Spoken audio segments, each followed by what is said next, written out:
I just got this in last week, and I was giving it a quick once over when the customer was here. We took it outside and fired it up, and it fired up, and then it started acting running lean. And I was like, well, hold on, we probably got an air leak or something.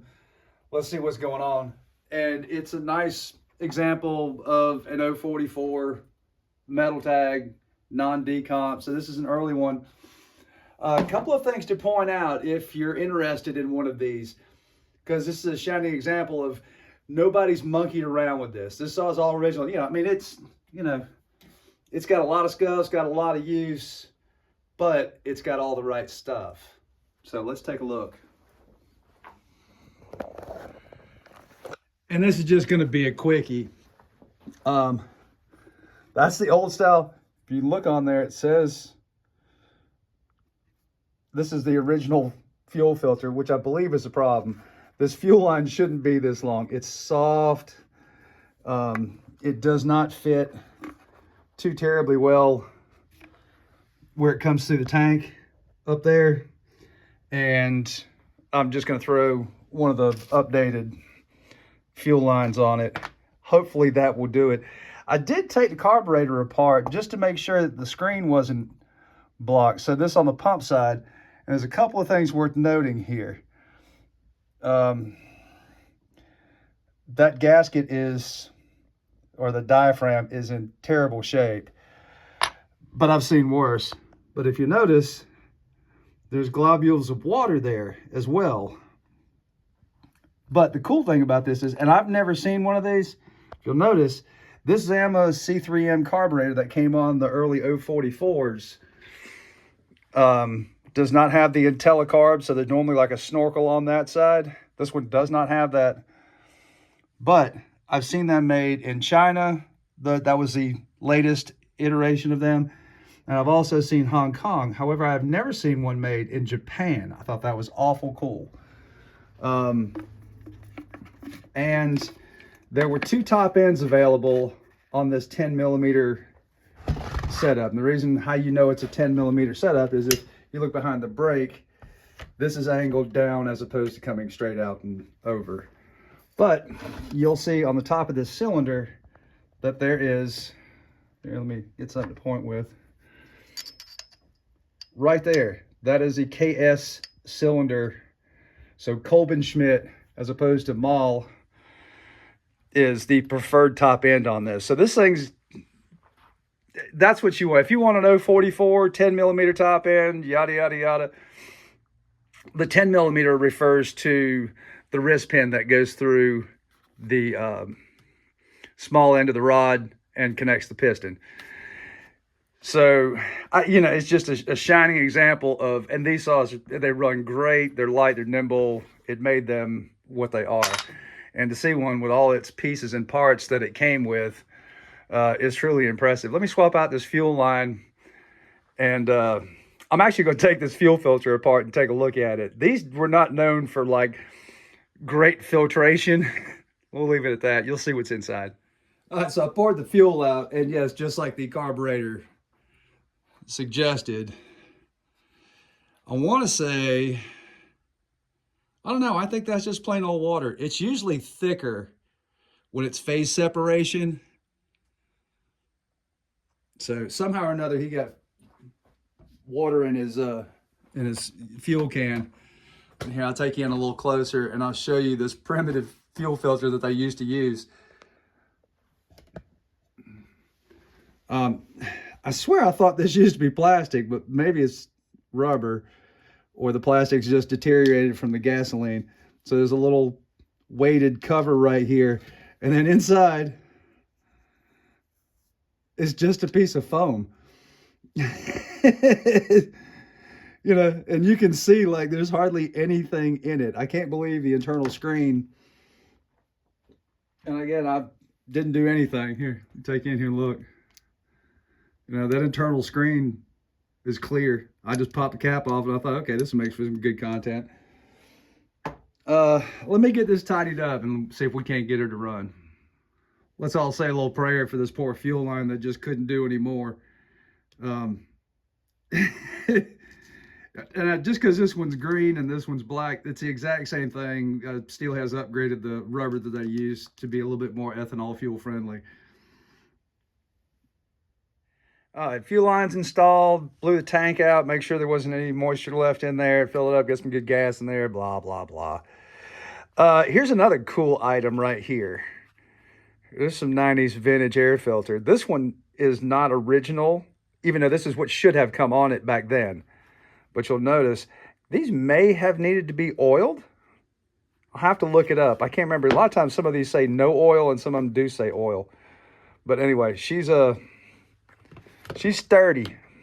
I'll blow that out. I just want to crank it up and see how we're see if we're cured. Not so fast. So I was putting this together, and when I put the choke on, I realized that the throttle advanced. So that arm right there, well, let's look at the one that was on here. This right here. So this piece that has that lobe on it, that is your throttle lock. So when you push it down to choke, you've got like a quarter throttle. Then you've got fast idle, which is your quarter throttle with no choke. And then you kick that, and now you're back down to idle. Follow me? So anyway, just swap that out. I had a spare laying around, but that at some point in time got snapped off. Maybe it was bound and somebody pushed down on it super hard. Don't know. But that'll make it a whole lot easier to start, because otherwise you'd be choking on just idle. That doesn't make for a fun start.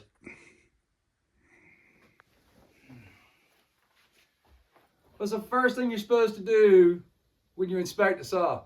Make sure the cylinder's not scored. I didn't do it. When he dropped it off, it did pop off and fire, and then it was, lean surging. I found a couple of obvious things that just said, keep going, tidy this up, tidy that up.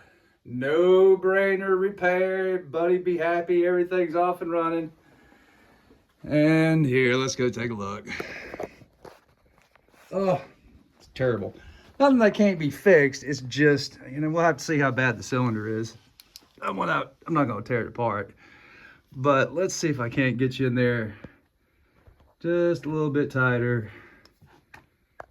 Yeah, as tight as I can get you. It's not horrible. So hopefully the cylinder can be saved. But it ain't good. There's a little chip right there in the piston where I'm shining that light. Which leads me to believe, if I can cycle this forward just a little bit. Sorry about the shakiness. There's the there's a piston skirt. Advances just a little bit more, and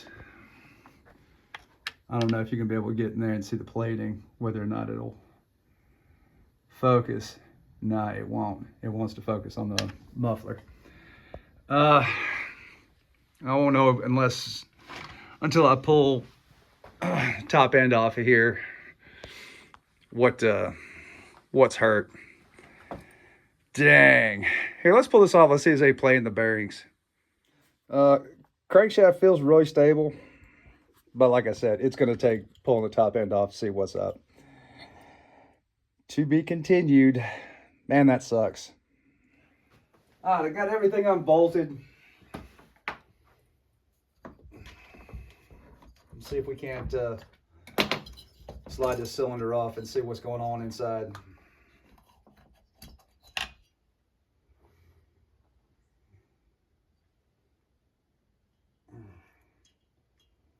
Oh.